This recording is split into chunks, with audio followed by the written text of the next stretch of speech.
Je suis aujourd'hui en présence de M. Hugo Turgeon, auteur et metteur en scène. Bienvenue à notre émission. Merci de m'avoir invité. Oui. Aujourd'hui, on va parler d'une pièce de théâtre qui s'appelle « Ce lien qui blesse ». Qu'est-ce que c'est? Bien, c'est d'abord une commande de l'Association québécoise des retraités. J'ai pris des petites notes pour ne pas dire n'importe quoi. L'AQDR des Moulins et de la police de Mascouche, service de police de Mascouche, qui avait demandé à Théâtre ACAC, qui est une compagnie de théâtre de Mascouche, d'écrire et de mettre en scène une production qui traitait de la maltraitance envers les personnes âgées. Donc, Évelyne Robert, qui est directrice artistique de la compagnie de théâtre, a fait appel à moi pour écrire et donc mettre en scène une production là-dessus. Et ça s'est fait évidemment en plusieurs étapes. Donc, il y a eu une première étape d'écriture où on a présenté un premier jet à la QDR. Ils nous ont donné des commentaires. On a réécrit une seconde fois. Ensuite, on a engagé des comédiens. On a monté le spectacle et on l'a présenté. Et depuis qu'on l'a présenté, bien, ça commence à se vendre pas mal. Il y a plusieurs représentations prévues. Je vais quand même les dire. Il y a le 4 juin à 1h30 qui va être ici à la Tour Frontenac, à la salle... Au Salon Vert que j'ai vu, oui, au sur Salon l'affiche. Vert. Oui. Donc, il y a une affiche là, en bas à l'entrée principale, j'imagine. Sinon, on va aller à Gaspésie, Île-de-la-Madeleine du 6 au 13 juin. On va jouer aussi en automne et le 20 juin, 5 représentations dans l'Anaudière. Et il y a d'autres représentations prévues pour la Fédération des policiers et l'AQDR, donc le rassemblement annuel de l'AQDR. Donc, le spectacle commence à s'envoler. Oui. C'est super parce que c'est un sujet qui est, à mon sens, très important et dont il faut traiter urgemment. Oui. Oui. Justement, ce lien qui blesse, c'est inspiré, ça vient d'où? Cette titre-là, puis la pièce. Oui. La pièce, moi, la première rencontre que j'ai eue avec la QDR, ils m'ont beaucoup parlé, évidemment, de la maltraitance, de comment ça se vivait. Donc, moi, je me suis inspiré beaucoup des histoires qu'ils m'ont racontées et les auteurs, bien, on s'inspire avec quoi? On s'inspire avec ce qu'on a vu, des films qu'on a pu voir, on peut s'inspirer de nos vies aussi. Donc, c'est comme une combinaison de tout ça. Qui m'a permis de parler de ça, mais d'autres choses aussi. Parce que je ne voulais pas en faire une pièce à thème où on ne traite que de maltraitance et où on apporte des solutions un peu faciles pour régler ce problème-là. Et Dieu sait qu'il n'y en a pas de solution facile. Donc, moi, je pensais que mon travail, c'était plus d'exposer le problème, de le mettre à la face du monde. Et après ça, les spécialistes discuteront. Après chaque représentation, il y a des discussions sur la pièce. Oui.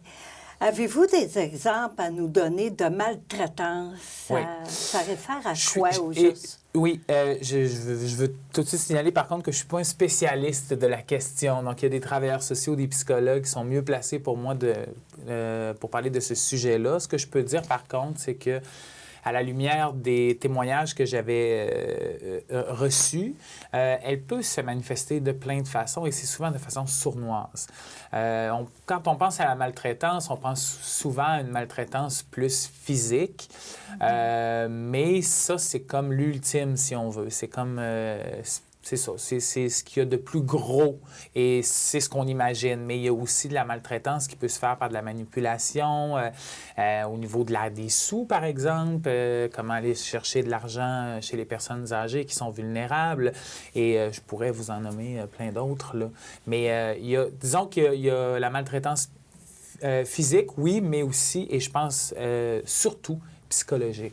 Psychologique, oui. Comme l'isolement, ça doit être... Bien, évidemment qu'une personne âgée qui est isolée, qui a moins recours à de l'aide extérieure et qui subit des pressions de sa famille ou de son entourage va plus avoir tendance à céder au chantage qu'une personne qui est bien entourée. Ça, c'est sûr. J'imagine, encore une fois, je ne suis pas un spécialiste de la question. Qu'est-ce qui vous a inspiré d'écrire cette pièce-là? Bien, d'abord, c'était la commande, c'est-à-dire qu'on m'a demandé d'écrire une pièce là-dessus. Mais comme je disais, à partir du moment où on m'a demandé d'écrire une pièce là-dessus, bien, je suis allé voir Je suis allé voir autour de moi, je suis allé voir dans mon tiroir, dans mes tiroirs, je suis allé voir aussi dans mon entourage, mes amis, leurs parents, leurs grands-parents, tout ça. Donc, j'ai essayé de m'inspirer d'un paquet de choses. Mais un auteur, pour écrire sur un sujet comme ça qui est très, très, très sensible, il fallait que le sujet devienne personnel. Oui. Puis quand le sujet devient personnel, là, on peut atteindre l'universel, mais je n'entrerai pas dans les détails de ça. OK. Puis après les représentations de la pièce, est-ce qu'il y a des discussions avec le public? Oui, toujours des discussions avec le public. On revient sur le sujet. On donne aussi des outils pour ceux et celles qui se sentiraient particulièrement interpellés. C'est une pièce qui, oui, a un peu d'humour. C'est drôle par moments, mais c'est une pièce qui peut frapper aussi l'imaginaire. Et pour quelqu'un qui est en situation de maltraitance, je pense que ça peut le toucher profondément. Alors, c'est aux organismes qui nous reçoivent de fournir l'espèce de filet de sécurité là, après la représentation pour s'assurer que les gens savent où aller chercher de l'aide. De l'aide. Ouais. Puis, la durée de cette pièce-là, ça dure combien de temps? 1h10, c'est 3 monologues, donc c'est 3 points de vue sur la maltraitance. On a évidemment le personnage principal qui est une personne âgée, qui est jouée brillamment par Isabelle Drainville, qui est une très bonne comédienne. Ensuite, on a son petit-fils et son arrière-petit-fils. Et le petit-fils, c'est peut-être lui qui est plus celui qui si on veut, maltraite sa grand-mère. Bien souvent, malgré lui, c'est ça qu'on découvre aussi, c'est que souvent, ceux qui maltraitent sont aussi mal pris que ceux qui sont maltraités.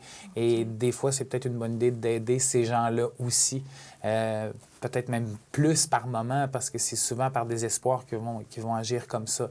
C'est important pour moi de ne pas faire un méchant puis une victime. Je pense que c'est plus complexe que ça, les rapports humains.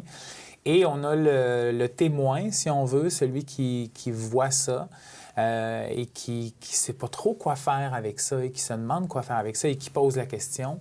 Mais comme je vous disais, moi, je n'apporte pas avec le texte de solution. Ce sera aux spécialistes de le faire. De le faire. Ouais. Bien, c'est une invitation pour nous. On est très chanceux ici autour à notre tour de voir cette belle pièce qui va être jeudi le 4 juin Oui. À 1h30 au Salon Vert. Oui. C'est une invitation. Oui. Je vous remercie beaucoup, M. Turgeon, d'être venu ici à mon entrevue. Ça me fait plaisir. Au revoir.